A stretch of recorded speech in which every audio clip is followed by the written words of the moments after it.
예, 안녕하십니까. 락플레이스의 서현석이라고 합니다. 바쁘신 와중에 이렇게 많으신 분들이 또 귀중한 시간을 내주셔서 감사드립니다. 말씀 듣기로는 거의 300분 가까우신 분들이 웨비나 특히 이 오픈소스 DB 포스트그레스QL을 세미나를 듣기 위해서 참석해 주신 거로 아는데요. 귀중한 시간 내주신 만큼 알찬 콘텐츠로 여러분께 성심성의껏 말씀드리도록 하겠습니다. 간략하게 제가 하는 일에 대해서 간략하게 설명을 드리자면요. 저는 DB 기술본부에서 포스트그레스QL 팀을 지원하고 있습니다. 여러분이 아시다시피 이제 커뮤니티 버전 포스트그레스QL 지원을 하고 있고요. 포스트그레스QL 지원뿐만 아니라 컨설팅이라든가 컨설팅을 진행을 하고 있고, 그리고 이제 PPaaS라 그래가지고 포스트그레스QL의 상용화 버전이라고 말씀드릴 수가 있겠습니다. 오라클 컴패티빌리티라든가 엔터프라이즈 기업단의 요구사항을 충족을 해서 오라클 호환성뿐만 아니라 매니저빌리티를 강화한 그런 이파스 DB의 지원과 컨설팅을 담당을 하고 있습니다. 그래서 제가 하는 일이 또 일인지라 또 설명드리다가 또 이파스 설명이 나올지도 모르겠어요. 그때는 또 양해를 부탁을 드리겠습니다. 교육 진행에 앞서서, 세미나 진행에 앞서서 간략하게 안내 말씀드리겠습니다. 지금 그 웨비나 통해서 세미나 들으시면서 그 채팅창을 통해서 궁금하신 사항 전달해 주시면 요 웨비나 지금 듣고 있는 저뿐만 아니라 저희 직원들이 여러분의 궁금하신 사항 성심성의껏 답변을 드리도록 하겠습니다. 그리고 교육 끝나면 아마 설문조사가 있다고 하네요. 설문조사가 있고 설문조사에 응해 주시면 사은품이 주어질 테니까요. 또 그에 대한 말씀은 다시 한번 말씀드리도록 하겠습니다. 그러면 지금부터 세미나를 진행을 해 보도록 하겠습니다. 예, 먼저 오늘의 어젠다에 대해서 간략하게 설명을 드리면요.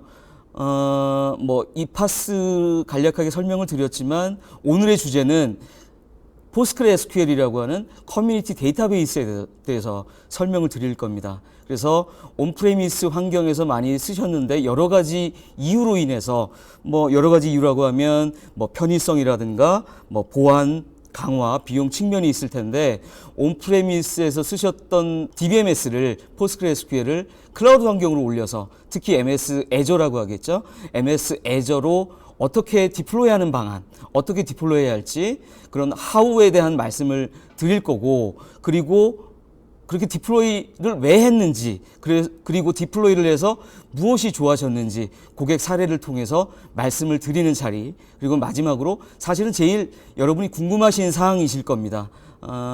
시간 제약만 없다면 더 자세히 말씀드리겠지만 시간 제약 사항이 있고 해서 여러분이 이제 파라미터라고 하는 걸 아실 텐데요. postgresql.conf 보시면 파라미터가 쫙 나오죠. 그래서 몇 가지 중요한 사항, 특히 성능 관련돼서 많이 궁금하신 사항이 있을 거예요. 그래서 궁금하신 사항 중에서도 특히 성능 관련된 파라미터 사항을 포커싱해서 좀 내용을 자세히 설명드리는 시간을 갖도록 하겠습니다. 예, 첫 번째 이제 PostgreSQL 디플로이 방안인데요. 쉽게 말씀드려서 온프레미스에 있는 데이터베이스를 클라우드로 옮기는 거죠. 여기 같은 경우에는 Azure DMS라 그래서 데이터베이스 매니지먼트 서비스로 마이그레이션 서비스를 하는 방안에 대해 설명을 드리는 겁니다. 쉽게 말씀드려서 DB를 백업을 해야지 또 올릴 수가 있겠죠. 그래서 덤프를 가져와서 툴을 이용해서 아니면 PG 덤프라든가 그런 내부 툴도 있을 겁니다. 오늘 쓸 툴은 그 PG 어드민이라고 하는 툴을 캡처하고 자세한 내용을 설명을 드릴 텐데요. 추가적으로 설명을 드리자면 포스트그레스QL을 지원하는 어드민 툴은 이외에도 많이 있습니다. 많이 쓰시는 오렌지 있죠. 오렌지 에이드 버전이라든가 DB이버라든가 테드펄, 오라스코프 같은 경우에는 상용 버전입니다만 그런 여러 가지 툴 중에서 오늘 대표적으로 이용해 볼 것은 PG 어드민을 이용을 해서 어떻게 데이터는 이미 받아진 상태겠죠. 관리자가 기존의 올드 온프레미스 환경에 있는 데이터는 받아온 상태에서 PG 어드민으로 데이터를 어떻게 올리는지, 그리고 그 과정에서 주의해야 할 사항에 대해서 간략하게 설명을 드리고 결론사항이 있으면 또 이제 여러분께 말씀드리면서 진행을 하도록 하겠습니다. 지금 덤프 내보내기 가족이 돼 있는데요. 쉽게 말씀드려서 이제 덤프한다는 거예요. 백업 받는다는 겁니다. 그래서 여기 보시게 되면 그 PostgreSQL 같은 경우에는 PG 덤프를 이용해서 온프레미스 환경에서 DB 백업을 하실 수가 있겠죠. 그리고 PG 어드민 조금 이따가 캡처한 화면 자세히 설명을 드리겠지만, 내부적으로는 PG 리스토어라고 하는 내부 툴을 이용해서 애저 환경으로 복원하시는 그런 내용이 되겠습니다. 그리고 당연한 내용이겠지만 DB 정합성을 위해서 서비스 중지가 필요할 겁니다. DB 올리고 있는 와중에 서비스 안 내리는 상태에서 데이터가 들어오게 되면, 서비스 데이터가 들어오게 되면 데이터가 제대로 올라갔는지 검증할 수가 없게 되는 것이죠. 그런 경우 때문에 서비스 중지는 반드시 필요할 겁니다. 그리고 오른쪽에 보시게 되면 특징 및 주의사항에서 올드DB 포린키 삭제 필요라고 되어 있는데, 아시겠지만 이제 포린키 때문에 제약상이 걸릴 수가 있을 겁니다. 서로 디펜던시가 걸리는 경우가 있게 되는데, 포린키 때문에 디펜던시 때문에 데이터를 올리면서 에러가 발생할 수가 있죠. 그런 사항 유념하셔서 진행을 하시면 되겠습니다. 네, 실질적인 리스토어, 복구에 앞서서 애저 환경으로 데이터를 올리기에 앞서서 그 전에 선결 사항을 말씀을 드리겠습니다. 먼저 서버 등록 정보를 생성을 해야 되겠죠. PG 어드민 접속을 하셔가지고, 지금 PG 어드민 4 버전을 캡처한 화면인데요. PG 어드민 4가 되면서 이제 웹 버전이 됐습니다. 지금 서버에서 크리에이트 하고 서버 등록 정보를 생성하는 화면이죠. 네, 그 다음에는 서버 등록 정보에다가 무슨 정보를 입력하실지 지정하시는 거고요. 여기서 보시게 되면 호스트네임에 복잡하게 되어 있습니다. 이것은 이제 애저 환경이고요. 이미 구성되어 있는, 애저상에서 시스템을 통해서 구성되어 있는 어드레스가 되겠습니다. 그래서 포트라든가 메인터넌스 데이터베이스는 포스트그레스고요. 유저네임도 이미 설정되어 있는 그런 계정 정보가 되겠습니다. 네, 캡처한 화면 가지고 딱딱하게 설명드릴 수가 있는데, 가능하면 빨리 갈게요. 설명드릴 거는 설명드리면서도 지루하실 수가 있으니까. 네, 실질적으로 서버 등록 정보 구성을 마쳤고요. 그 다음에 이제 쿼리 툴을 통해서, 이제 어떤 거 하는 거냐면, 이제 선결 조건이, 서버 등록 정보도 있겠지만 선결 조건이 있습니다. 선결 조건 간략하게 설명을 드리면, 그 전에 백업본이 있어야겠죠. 백업본을 가지고 리스토어를 하는 거니까요. 그리고 다음 장표에서도 이어지겠지만 백업을 위한 유저 생성, 그 다음에 데이터베이스 생성이 이어지게 되겠습니다. 여러분도 아시다시피 백업을 하시게 되면 보통 스키마를 이관을 하게 되고, 데이터를 이관을 하게 되고, 그 다음에 오브젝트를 이관을 하게 되는데, 실질적으로 필요한 것은 데이터 및 오브젝트겠죠. 데이터 및 오브젝트가 이관이 되기 위해서는 스키마가 미리 구성이 돼 있어야 될 겁니다. 그런 내용 차근차근 설명드릴 거고요. 다음 장표 설명드리도록 하겠습니다. 예, 좀 전에 설명드렸다시피 사용자를 만들고, 여기서는 지금 데모 어드민이라고 하는 사용자에다가 패스워드 지정하고 실질적인 권한을 부여했습니다. 권한을 부여했고, 그랜트 구문을 통해서 롤을 지정을 했죠. 예.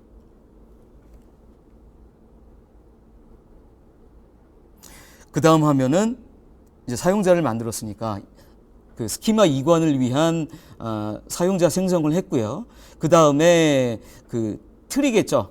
데이터를 넣기 위한 틀, 데이터베이스를 생성하는 구문입니다. 물론 이제 여러분 환경에 따라서 다를 수가 있고요. 요 어드민 그 인터페이스 상에서는 데이터베이스 클릭을 하신 다음에 크리에이트 데이터베이스를 지정을 하시고요.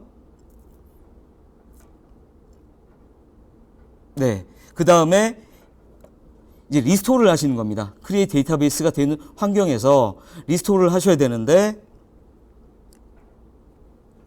리스토어를 하시기 위해서는 여러분도 아시겠지만 그 덤프를 하시기 위해서는 뭐 테이블마다 받을지 스키마마다 받을지 그리고 텍스트마다 받을지 바이너리로 받을지 여러 가지 고려사항이 있을 겁니다. 미리 받아놓은 데이터는 전체 데이터베이스를 백업받은 백업본을 가지고 복구를 하시는 겁니다. 그래서 복구를 하시게 되면 실제 백업 데이터를 지정을 하셔야 되겠죠. 데모 언더바로 시작하는 백업으로 끝나는 파일을 가지고 복구를 진행을 하도록 하겠습니다.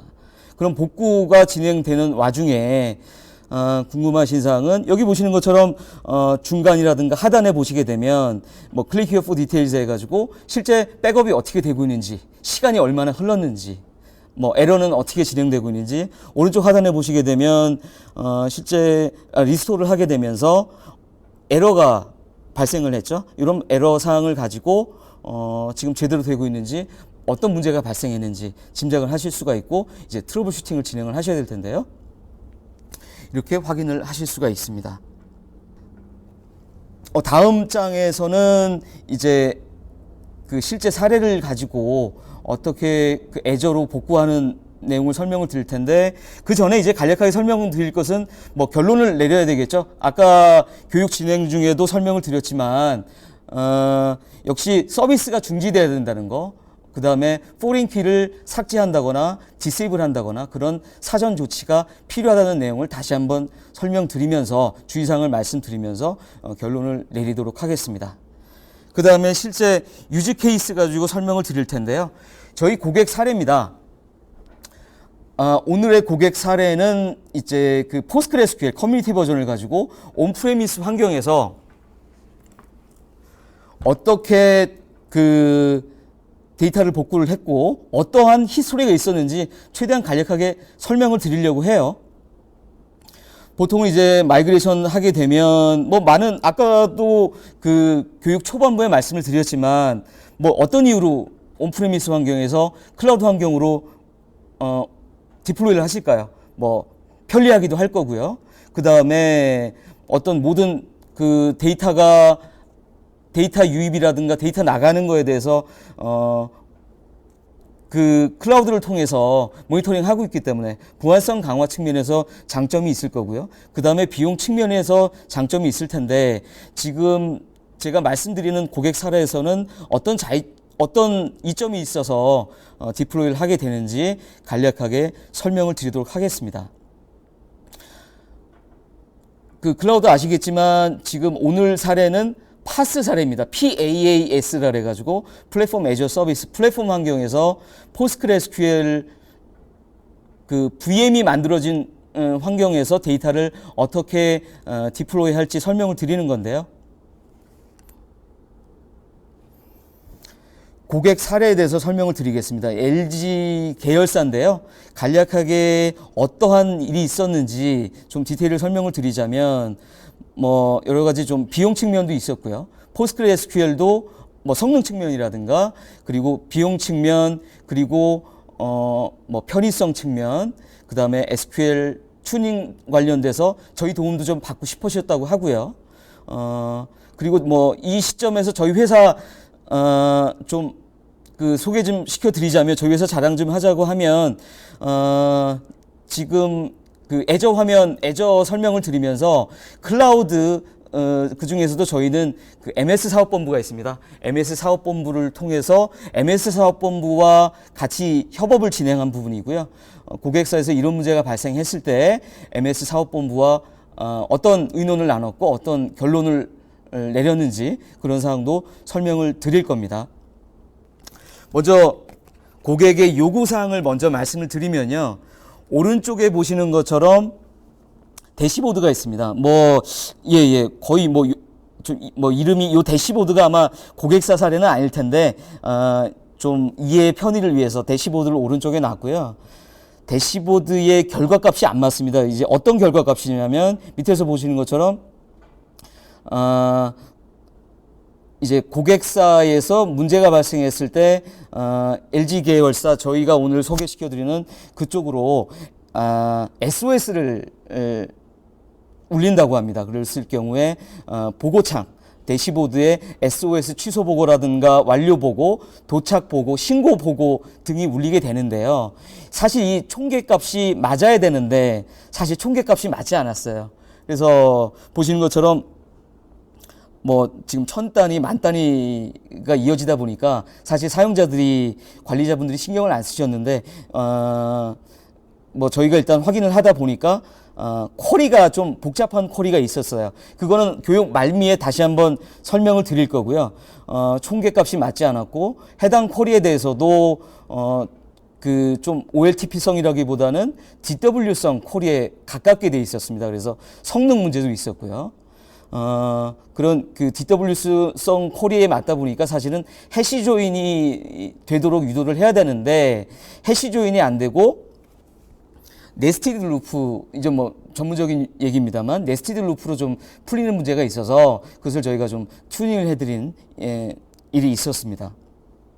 여기서 보시는 것처럼 총계값이 맞지가 않았고, 그 다음에 개발업체 개발자들이 계속 바뀌고, 뭐 이런 문제에 대해서, 복잡한 문제에 대해서 아무도 해결을 못하고 있었다. 이런저런 문제 때문에 온프레미스 환경에서 클라우드 환경으로 디플로이를 하시려고 마침 또 저희를 찾으셔서 저희가 좀 고민사항을 들었고 해결을 해드렸습니다. 다음 장표 이동을 하면 어떻게 해결을 했는지 말씀을 드리겠습니다. 조금 전에 간략하게 저희 회사 자랑 말씀드렸지만 저희는 따로 MS 사업본부라 해서 클라우드 쪽 지원하는 사업본부가 따로 있습니다. 그래서 속도라든가 좀 그 인프라 문제로 추측되는 문제가 발생을 해서 과연 이것이 쿼리 문제인가? MS 사업본부하고도 좀 협의를 했죠. 근데 MS 사업본부에서도 좀 다각적으로 분석을 해보니까 인프라 환경이나 그 클라우드 쪽 문제라기보다는 뭐 장비 쪽 하드웨어 문제라기보다는 다른 쪽 문제인 것 같다. 그래서 제가 확인해 보니까 이제 쿼리 문제로 확인이 됐다는 결론을 내렸고요. 그래서 조금 있다가 이제 다시 보여드리겠지만 쿼리가 좀 잘못 짜여 있는 문제도 있었고, 억세스 메소드도 좀 잘못돼서 비효율적으로 그 쿼리가 실행됐던 부분도 저희가 튜닝을 해드려서 어느 정도 고객의 요구사항에 맞춰드렸다. 그런 내용이 되겠습니다. 또 궁금하신 사항 있으시면 채팅창 통해서 말씀해 주시면 답변을 드리도록 하겠습니다. 예, 교육이 이제 이제 거의 후반부로 넘어가는 것 같은데, 사실 더 많은 사항 말씀드리면 좋을 텐데 지금 시간 제약상 더 말씀을 못 드리겠지만 그래도 최대한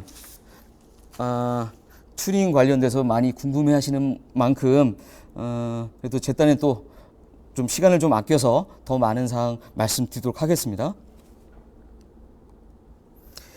예, 아까도 말씀드렸다시피 그 PostgreSQL 컴프 파일에서 이제 주로 많이 여러분이 궁금해 하시는 내용에 대해서 따로 정리를 해봤습니다. 그래서 뭐 리슨 어드레시스부터 시작을 해가지고 월킵 세그먼트까지 여러 항목인데 뭐 다 말씀드리기에는 좀 시간상 제약이 있으니까 여러분이 좀 그 성능 관련돼서 좀 궁금해 하신 사항에 대해서 설명을 드리도록 하겠습니다.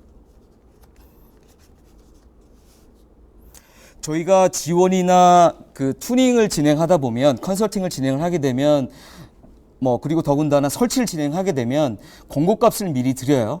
공고값을 미리 드리는 내용을 정리해 드린 건데, 이 중에서도 저희가 공고값을 드리는 거는 뭐 쉐어드 버퍼스 같은 경우에는 뭐 메모리의 4분의 1 정도 돼 있는데요. 16기가로 돼 있죠.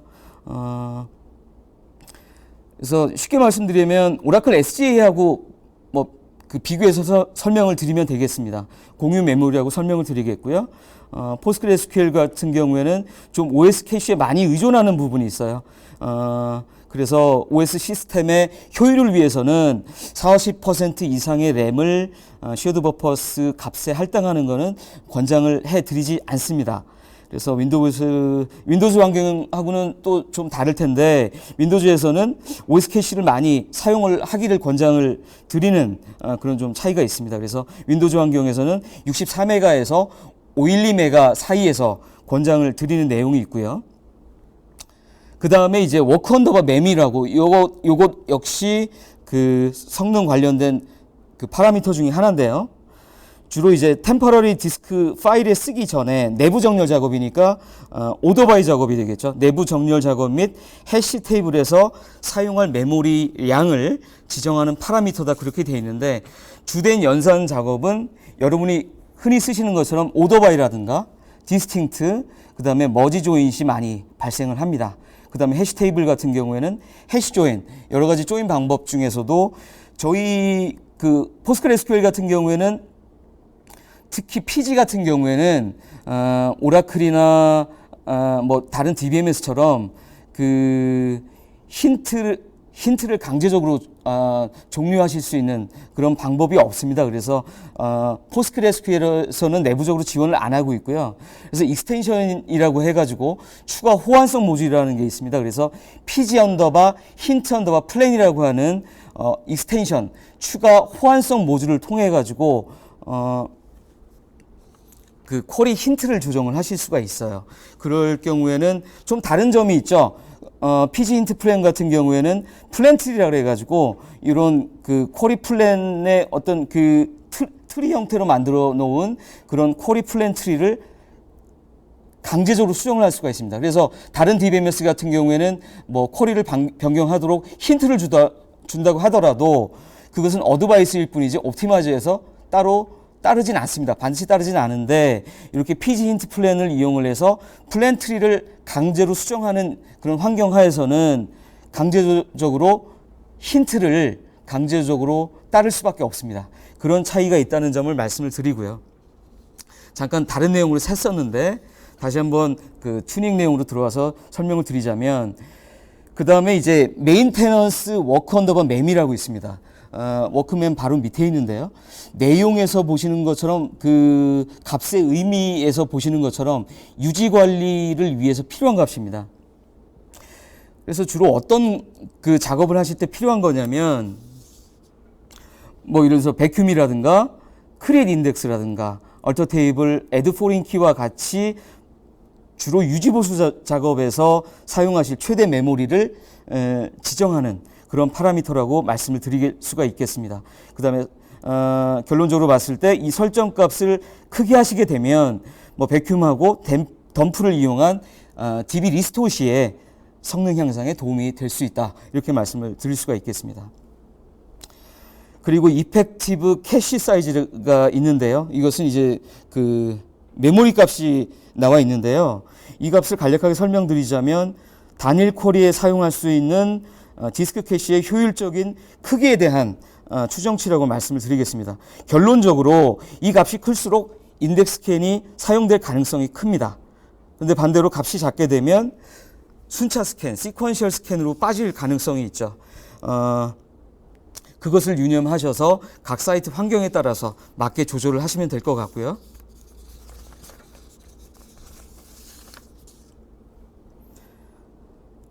그 다음에 이제 월 레벨 같은 경우에는 간략하게 설명을 드리면 이제 트랜잭션 로그 파일에 데이터의 양을 지정하는 파라미터, 데이터를 트랜잭션 로그에 얼마나 많이 쓰느냐, 그런 값을 지정하는 그런 내용을 지정하는 파라미터가 되겠습니다. 그래서 9.6이 되면서 사실은 그 리플리카 같은 경우에는 원래는 그 전에 그 아카이브하고 핫스탠바이라고 하는 값이 있었는데 그것을 통합한 값이 리플리카라는 값이 되겠습니다.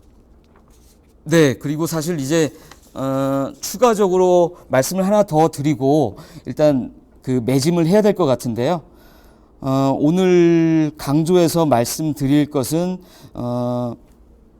여기 보시게 되면 그 싱크로너스 커밋이라고 있습니다. 저희가 기술 지원이라든가 그 컨설팅 할 때 많이 말씀드리는 내용인데요. 네, 여기 이 값은 크게 그 뭐 온, 오프 그렇게 나뉘어져 있는데 간략하게 이 값의 의미에 대해 설명을 드리겠습니다. 이 파라미터는 사실 이제 뭐 다른 DBMS에도 MySQL에도 이런 기능이 있어요. 그래서 클라이언트한테 사실은 그 메모리 버퍼에 있는 내용을 로그 파일에 기록을 하기 전에, 디스크에 기록을 하기 전에 클라이언트에다가 석세스 값을 반환을 하죠. 그럴 경우에 그 월값이 쓰여질 때까지 트랜잭션 커밋을 대기할지 안 할지 그 여부를 지정하는 그런 파라미터가 되겠습니다. 그래서 저희 고객사의 컨설팅을 진행을 하면서 사실 요 값을 온하고 오프하냐에 따라서 성능 차이가 큽니다. 요 값을 오프하셨을 경우에 대략적으로 한 2배 정도 성능이 빨라지는 경우가 있습니다. 저희 고객사 같은 경우에는 요 값을 오프하면서 성능이 2배 이상 빨라졌는데, 요 고객사 같은 경우에는 사실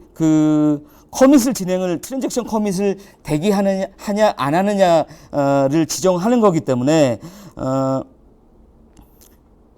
데이터가 사실 빠질 수가 있어요. 그래서 예를 들어서 석세스를 반환하기 전에 DB가 비정상 종료했다. 그럴 경우에는 데이터가 유실이 일어날 수가 있습니다. 커밋을 안 했으니까. 그랬을 경우에 데이터 유실이 일어나는, 저희 고객사 같은 경우에는 데이터 유실이 일어나도 괜찮다. 그래서 변경 데이터가 있을 때마다 사실은 뭐 인서트 한다거나 그렇게 하는 것이 아니라 그때 값을 인서트 한다거나 업데이트하는 환경이 아니고, 변경 데이터가 있을 때마다 파일을 읽어가지고 셀렉트 인투라든가 크리에이테이블 에지 셀렉트 형식으로 데이터를 한꺼번에 벌크로 넣는 형식이었습니다.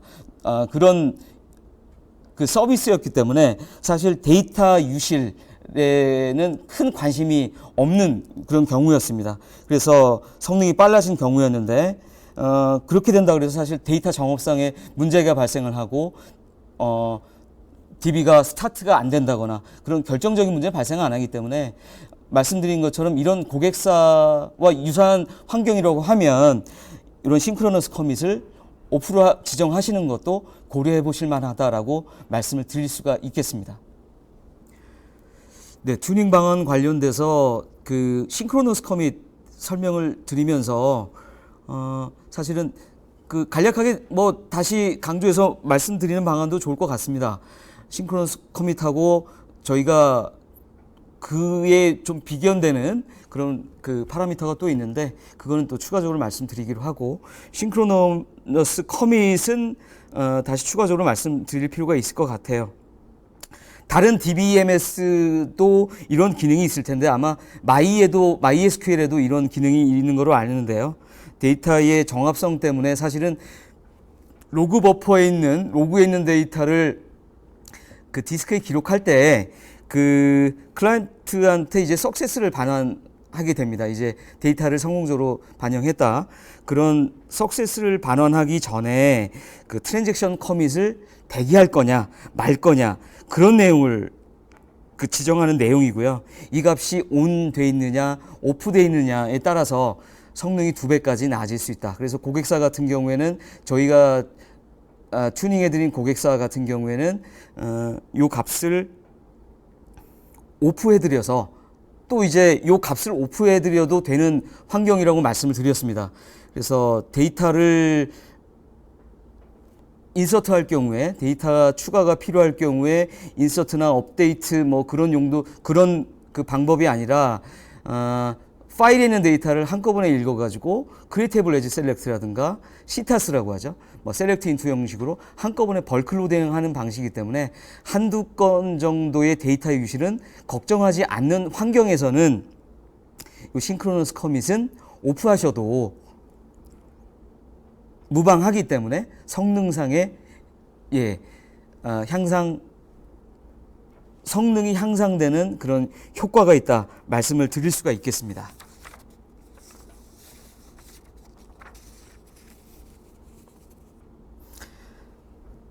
네, 대략적으로 말씀을 드린 것 같고요. 사실은 파라미터 빼고는 성능에 영향을 끼치는 여러 파라미터가 있습니다만, 이제 시간 제약상 다시 한번 또 이제 이런 자리가 있으면 또 다른 내용 말씀드릴 수 있을 것 같고요. 사실 이 파라미터 외에 제가 사실 넣었어야 되는 건데 좀 못 넣은 내용이 있습니다. 여기는 안 나와 있는데 F싱크라고 돼 있는데요. F싱크에 대해서 간략하게 설명을 드리게 되면 데이터가 디스크에 기록했을 경우에 데이터 정합성이라든가 데이터베이스가 데이터베이스 정합성을 위해서 fsync라고 하는 내부 시스템 함수를 호출을 하게 됩니다. 그럴 경우에 그 fsync 함수를 호출하느냐 안 하느냐에 따라서 이 파라미터를 on 하느냐 오프 하느냐에 따라서 그 성능 향상이 또 이루어질 수가 있는데요.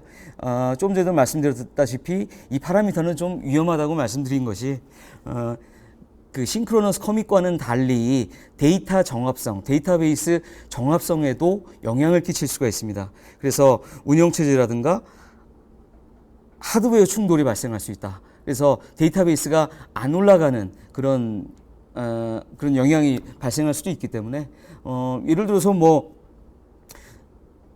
그 DB가 안 올라가게 되면 다시 뭐 DB를 초기화해 가지고 그때 올리면 된다.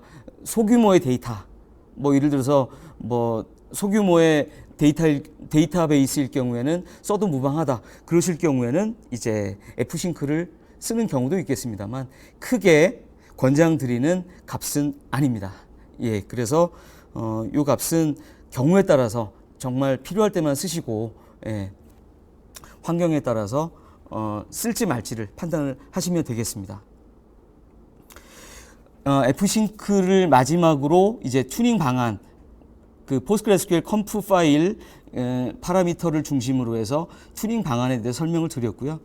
그 외에 아까 이제 그 LG 계열사 저희 고객사를 통해서 유즈 케이스를 말씀을 드렸었죠. 그래서 쿼리를 어떻게 바꾸는지 설명을 드렸었는데 사실 쿼리가 복잡하고 해서 자세히 설명을 못 드릴 것 같고요. 그래도 뭐 보여드리는 차원에서 간략하게 좀 화면을 전환을 해서 쿼리가 어떤 쿼리인지만 간략하게 보여드리도록 하겠습니다. 이렇게 DW성 쿼리예요. DW성 쿼리인데 이게 좀 플랜까지 나와서 이게 억세스 메소드가 어떻게 된 그 상태여서 문제가 발생했는지 어떻게 바꿔서 효과를 보셨는지 말씀드리면 좋을 텐데 좀 시간과 공간의 제약이 있다 보니까 간략하게 이런 쿼리였고 통계성 쿼리입니다. 이런 통계성 쿼리를 여기 보시는 것처럼 여기 케이스 매니저를 통해서 SOS 취소 보고부터 SOS 완료 보고 도착 보고 신고 보고까지 값을 카운터해 가지고 대시보드에 기록하는 그런 쿼리였는데 저희가 억세스 메소드를 좀 바꾸고 쿼리를 좀 수정을 해서 네 밑에 좀 바꾼 쿼리 내용은 없네요. 일단 저희가 이런 쿼리를 수정한 내용을 말씀을 드리는데 바뀐 쿼리는 제가 추가해서 뭐 채팅창에 적어드리는지 그렇게 하도록 하겠습니다.